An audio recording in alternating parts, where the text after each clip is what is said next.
So let us go for this example. So over here we have to show this a raised to n is equal to this for all n greater equal to, and we are given the values of f1 f2, and this expression is given, or you can say this is a recurrence relation, and for n greater equal 3. So you can see that this recurrence relation is starting from 3, and here it is said that we have to prove it for n greater equal to. So we are only going to show that p of 2 is true, right? So now I will call this statement as p of n first of all. So I will say let p of n denote the statement. This is part 1. A raised to n is equal to fn plus 1 fn fn and fn minus 1. To show it is n, okay, to show p of 2 is true. So what will be my LHS over here? It is going to be a square. Now value of a is already given, so 1 1 1 0 multiplied by 1 1 1 0, which is further equal to, so if you take the product it will be 2 1 1 and 1. Now let us see what is our right hand side. So my right hand side will be what? For n is equal to 2, it will be f2 plus 1, that is f3. Over here you will get f2, over here f2. Now fn minus 1 means it is going to be f1, so which is further equal to. Now since we already have the values of f1 and f2, but we don't have the value of f3, so what will be our f3 by this expression? Since it is true for n greater equal 3, my f3 will be f2 plus f1, and I know the value of f2 is 1, f2 is 1, f1 is also 1. So this is equal to, what will be f2 plus f1? That will be 2. So 1 1 and 1. So therefore LHS is equal to RHS, and therefore p of 2 is true. Now we will go for the induction hypothesis. So part 2, that is induction step. So I'll say assume that p of 2 comma p of 3 and so on up to p of k minus 1 is true. But note, we have already shown p of 2 is true, so I will erase this. So that is nothing but what? P of n is true for all n greater equal 3 and less equal k minus 1. That is nothing but, what is a p of n statement? So p of n statement is a raised to n is equal to fn plus 2 fn and what? Fn minus 1, right? Let me check it once again. Fn plus 1 it is, okay, fine. Now part 3, to prove p of k is true means what? That is nothing but we are supposed to show a raised to k is equal to the matrix f of k plus 1 fk fk and fk minus 1. So over here the proof is going to be little bit different. So see how we are going to prove it. So over here I am not going to consider LHS, but I am going to consider RHS. So I will say consider RHS. Now once I consider RHS, so what is my RHS? It is the matrix f of fk plus 1 fk fk and fk minus 1. So which is further equal to, now as we already know the value of fk, I think it is somewhere here, fn actually. So this is our fn, so just I will copy it. Yeah, so this is the value of fn that we are having, that we have to use here. So this is equal to, so what will be fk plus 1?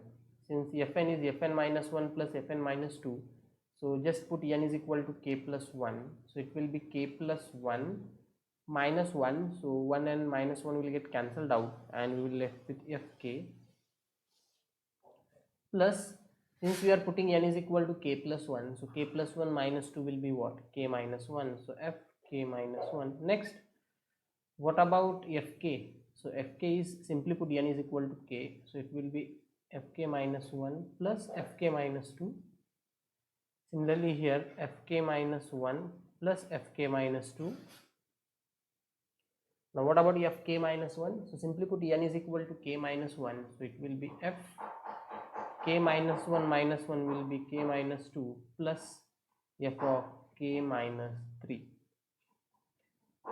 Matrix closed. Now I hope you know the addition of matrices.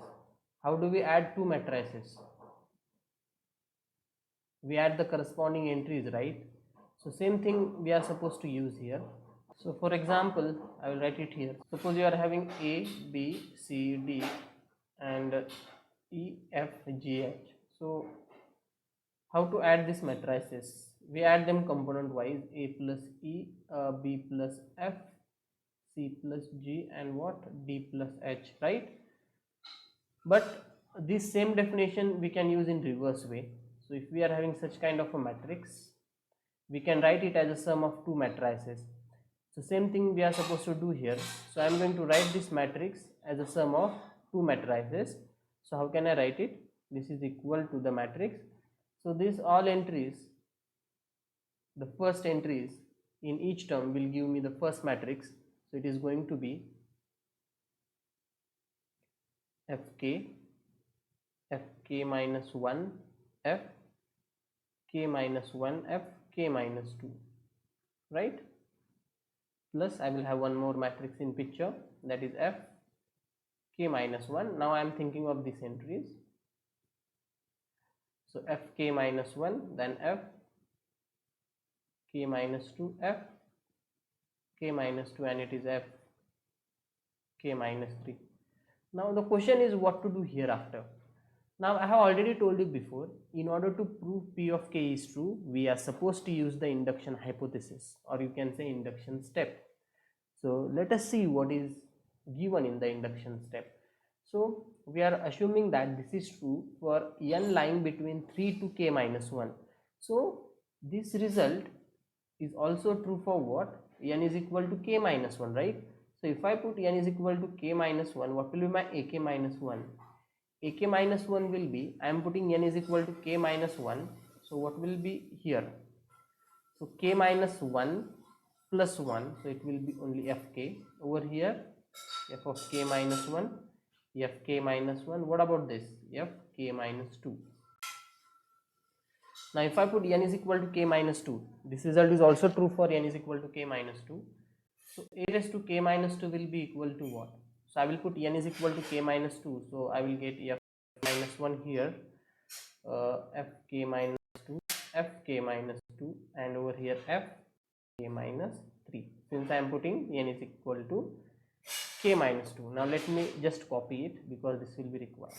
So you are not supposed to write it, this thing in exam. This is for understanding purpose. So see, observe this matrix carefully and observe this matrix carefully. So they are exactly the same, right? But what is the value of this matrix? It is ak minus 1. So this is equal to what?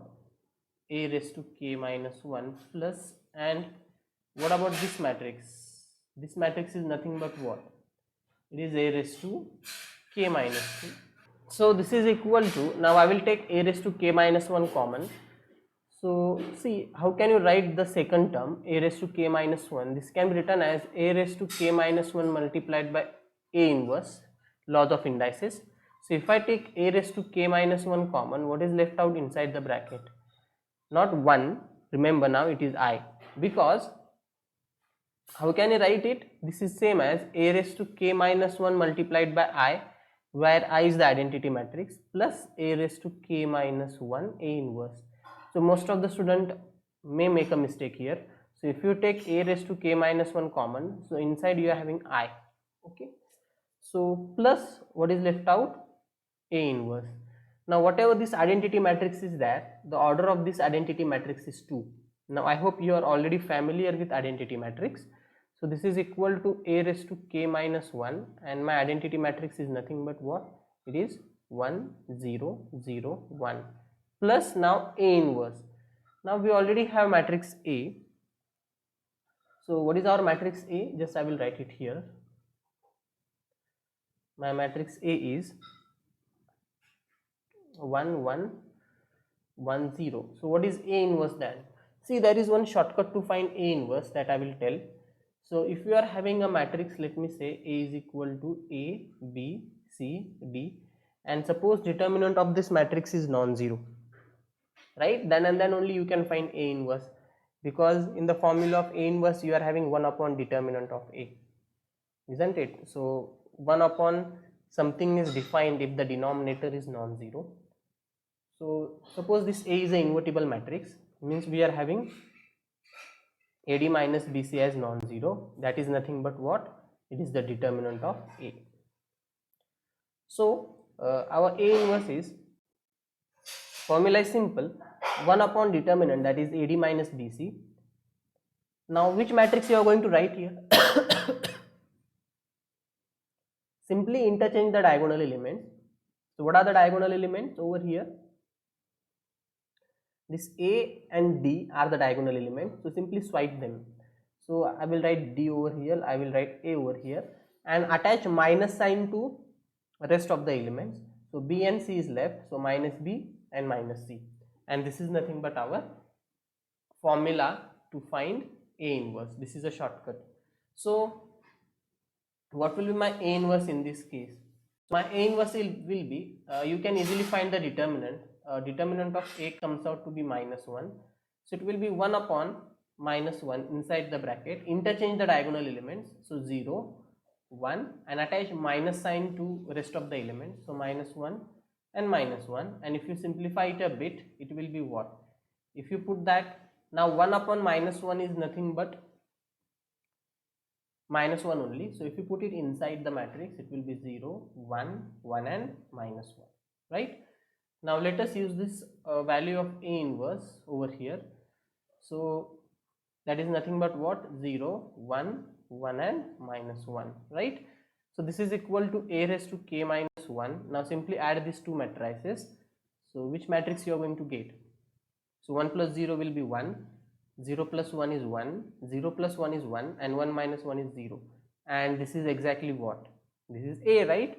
So this is equal to A raised to k minus 1 multiplied by A, but A can be written as A raised to 1. Again, laws of indices. So this is equal to A raised to k, and I hope that is nothing but our LHS, because this time around we have started with RHS and this is our LHS, right?